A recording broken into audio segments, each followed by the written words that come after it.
जिनकी रचना की और आज हमारे सामने उस त्रिवेणी की पुस्तक का हम विमोचन करने की स्थिति में हैं। और आज के जो हमारे विशेष अतिथि हैं उनका किस तरह से युग्म इस त्रिवेणी के साथ बन रहा है, मैं वो थोड़ा सा आपके सामने रखना चाहूँगा। आप तीनों अतिथि हमारे आज के विशेष अतिथि हैं, आपने अपना क्रिकेट लगभग साथ साथ शुरू किया। साथ साथ क्रिकेट खेलते हुए आप मध्य प्रदेश क्रिकेट को आपने एक नया आयाम दिया। बचपन से ही तीनों बहुत गहरे मित्र हैं और आज भी गहरे मित्र हैं और ईश्वर करे कि ये मित्रता सदैव बनी रहे।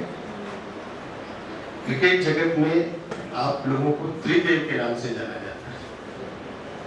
अब आप इस चीज को थोड़ा सा कोऑर्डिनेट करने की कोशिश करेंगे। तो पुस्तक त्रिविम है, संकलन त्रिवेणियों का है और हमारे बीच अतिथि के रूप में त्रिदेव विराजमान है। तो ये एक बहुत अनोखा संयोग हमारे सामने है। और जहाँ तक राहुल जी का सवाल है, जो कि आज इस त्रिविम के रचयिता है, वो शुरू से ये त्रिदेव उनके आदर्श रहे हैं और राहुल जी के मन में इच्छा थी कि जब भी ऐसा कोई संयोग होता है तो उनके इन आदर्श के हाथों ही वो विमोचन हो या इस तरह की कोई स्थिति बने तो उन्हें सबसे ज़्यादा खुशी होगी। और आज संयोग की बात है कि वैसा ही योग हमारे सामने है।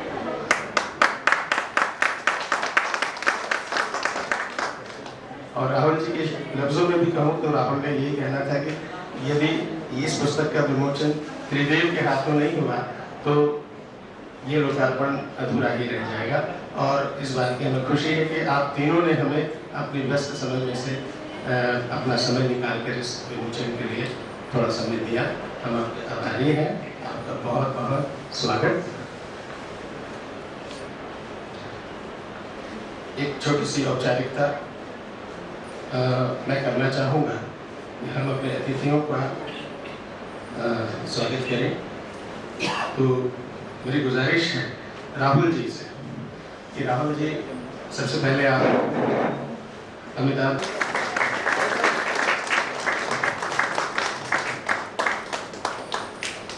से मैं गुजारिश करूँगा कि वो देवाशीष जी का स्वागत करें। अतुल परदेसी जी,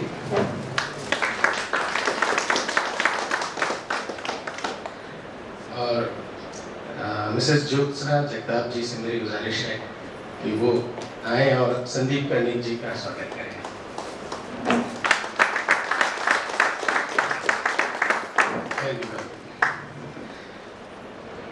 इस स्वागत की संक्षिप्त सर आप एक चारों एक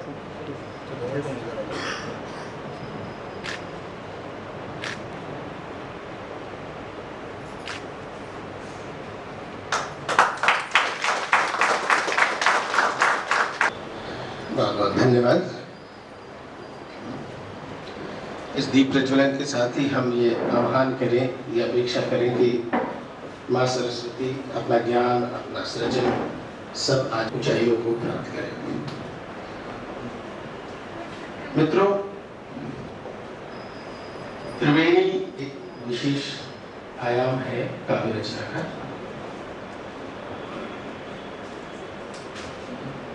हिंदी उर्दू काव्य का एक खास स्वर इस त्रिवेणी की। ये बात होगी तकरीबन 1972-73 के दरमियान, जब त्रिवेणियों ने शक्ल लेना शुरू किया। 3 मिसरों की त्रिवेणी। आमतौर पर हम काव्य में या उर्दू भाषा या हिंदी भाषा में हम देखते हैं कि गजल या उसके शेर है तो वो 2 पंक्तियों में होता है, और यदि हिंदी काव्य धारा की तरफ हम बढ़े तो उसका जो दूसरा है वो 4 पंक्तियों में पूर्ण होता रहा है।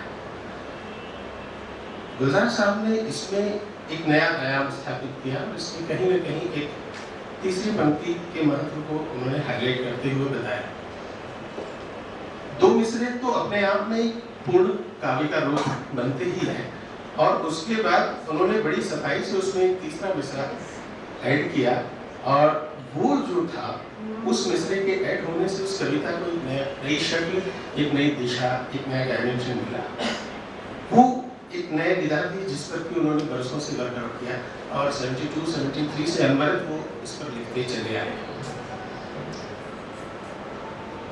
हाल ही में सोनी म्यूजिक ने त्रिवेणी के ऊपर एक म्यूजिक एल्बम भी रिलीज किया है और उसका टाइटल उन्होंने लिखा कोई बात चले, जिसको स्वर्गीय जगजीत सिंह साहब ने मखमली आवाज से गाया भी है।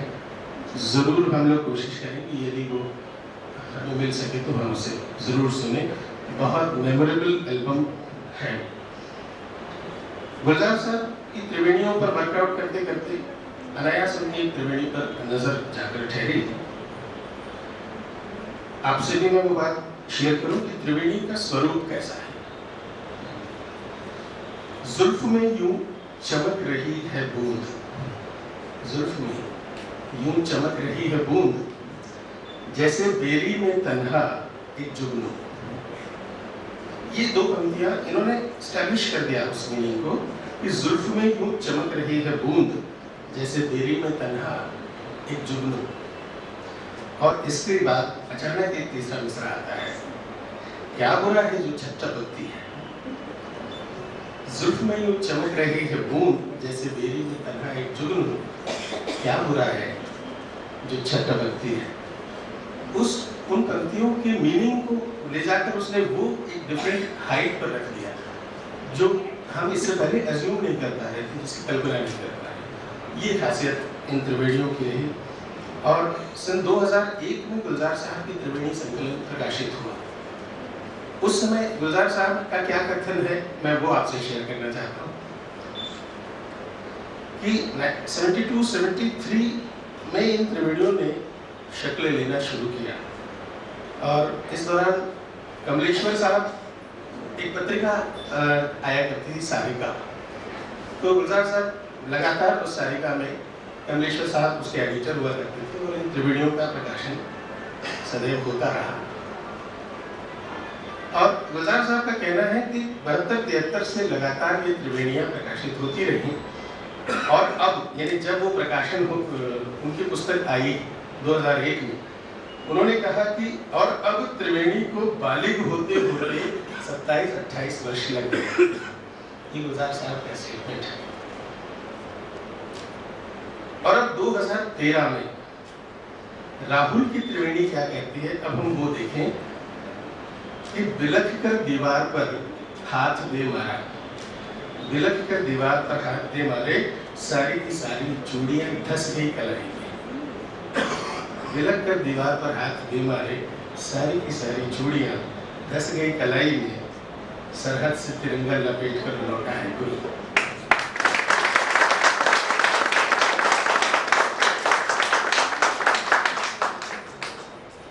या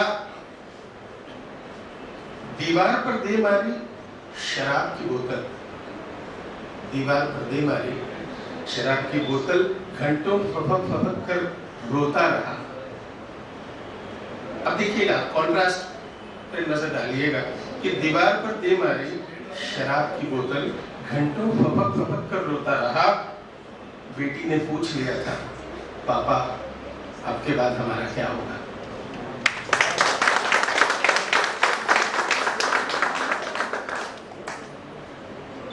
गुलजार साहब ने कहा कि इसको त्रिवेणी को बालिग होते होते 27 से 28 साल लग गए और अब लगता है कि सन 2000 की गुलजार साहब की वो बालिग त्रिवेणी अब सयानी ही नहीं संवेदनशील भी हो गई।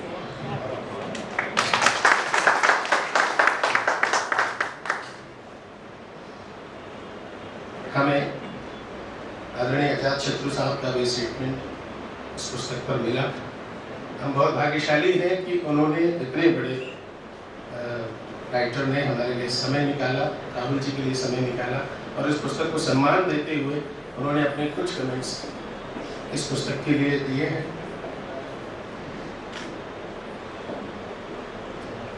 वो कहते हैं कि त्रिवेणी है पत्थर से मुक्त होकर फूल बन जाना।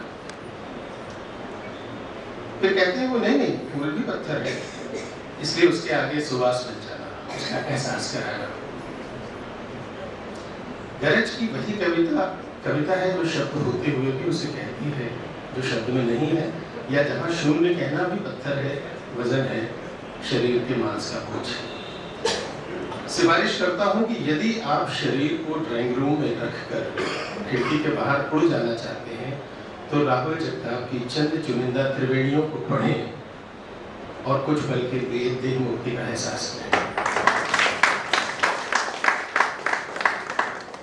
इस पंक्ति को मैं फिर से पढ़ूंगा और एक बार फिर आप इस बात को एहसास करें कि ये कोई छोटा मोटा व्यक्ति नहीं लिख रहा है, ये अजात शत्रु जी लिख रहे हैं। मैं फिर से इस पंक्ति को पढ़ना चाहूंगा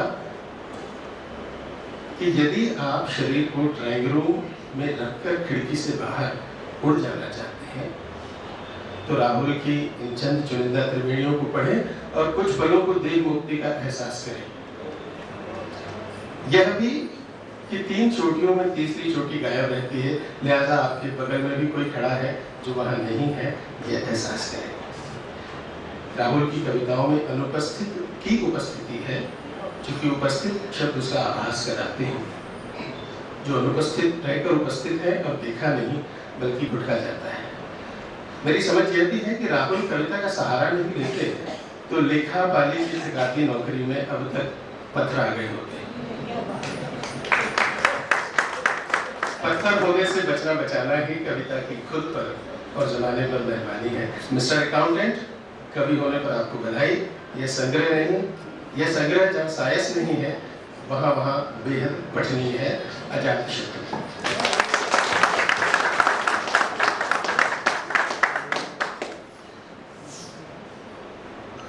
मित्रों, मेरा ये मानना रहा है कि अजात शत्रु साहब से सिर्फ मिलना ही अपने आप में बहुत दुष्कर कार्य है। और उन्होंने न सिर्फ राहुल जी से मिलना पसंद किया, उनकी पुस्तक को पूरा समझा और उसके बाद ये सार निकल कर आया, तो ये निश्चित रिमार्केबल बात है। राहुल जी, बहुत बधाई के पात्र हैं कि अजात शत्रु जी ने आपकी पुस्तक।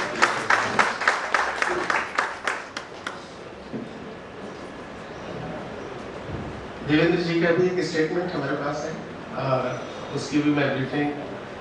देवेंद्र परमार जी हमारे बीच भी हैं, पूर्व रणजी प्लेयर और central excise custom services Indore में आप हैं।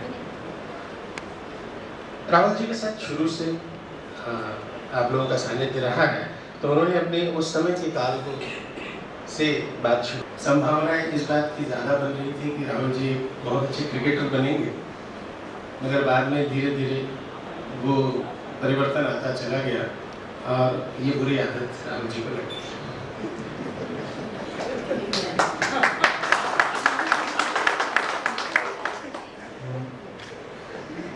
और ठीक है, बिगड़ते सब हैं, मगर उन्होंने ऐसा भी किया तो त्रिवेणी को। यानी आप देखिए कि मुश्किल से मुश्किल काम ठीक है, लेकिन उस मुश्किल काम को इतने सहजता से और इतने बेहतर ढंग से उन्होंने संपन्न कर दिया, ये निश्चित रूप से इसके लिए वो बधाई के पात्र हैं। और 1996 में आप शासकीय नौकरी में आए, इससे पहले कुछ और प्राइवेट नौकरियां और तब आप मतलब कुल मिलाकर एक जिंदगी में एक स्थिरता नहीं रही। और बाद में जब शासकीय नौकरी पाई तो उसके बाद वो नौकरी उन्होंने आत्मसात किया, उसमें कार्य में लग गए और ये उनका ये क्रिएटिविटी चलती रही। राहुल जी से हम सुनेंगे बहुत कुछ उनके इस पुस्तक के बारे में और कैसे उन्हें त्रिवेणी के स्वरूप ने आकर्षित किया और किस तरह से वो इस लाइन में बढ़ते चले गए और इस पूरी प्रक्रिया में हमें कहाँ कहाँ उन्होंने कितनी कठिनाइयों का सामना उन्हें करना पड़ा या क्या चैलेंजेस सामने आए, ये सब हम लेटर ऑन राहुल जी के मुंह से ही सुनेंगे। और